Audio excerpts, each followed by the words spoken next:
कात्रज ते नवले ब्रिज मार्गावरील राजमाता भुयारी मार्गाजवळ रविवारी सकाळी भरदिवसा एका रिक्षाचालकावर धारदार शस्त्राने हल्ला करण्यात आल्याची धक्कादायक घटना घडली आहे.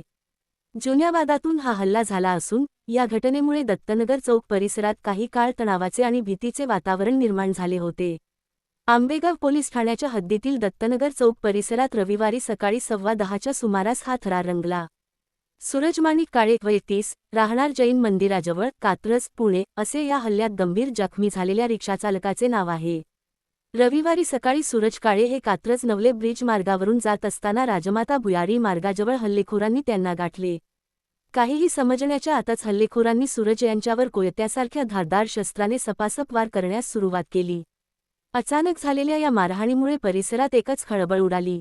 या हल्ल्यात सूरज काळे हे गंभीर जखमी झाले असून त्यांना तातडीने उपचारासाठी नजीकच्या रुग्णालयात दाखल करण्यात आले आहे. पोलिसांनी दिलेल्या प्राथमिक माहितीनुसार या हल्ल्यामागे जुनी वैमनस्य असण्याची दाट शक्यता आहे.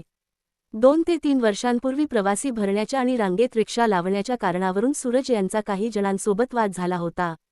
याच जुन्या वादाच्या राग मनात धरून विरोधकांनी हा कट रचून हल्ला केल्याचा प्राथमिक संशय पोलिसांनी व्यक्त केला आहे. घटनेची माहिती मिळताच आंबेगाव पोलिसांनी तातडीने घटनास्थळी धाव घेत पंचनामा केला. भररस्त्यात आणि वर्दळीच्या वेळी झालेल्या या कोयता हल्ल्यामुळे पुणेकरांच्या सुरक्षिततेचा प्रश्न पुन्हा एकदा ऐरणीवर आला आहे. पोलीस या प्रकरणाचा अधिक तपास करत असून फरार झालेल्या हल्लेखोरांचा शोध घेण्यासाठी विशेष पथके रवाना करण्यात आली आहेत. परिसरातील सीसीटीव्ही फुटेजच्या आधारे आरोपींची ओळख पटवण्याचे काम युद्धपातळीवर सुरू आहे.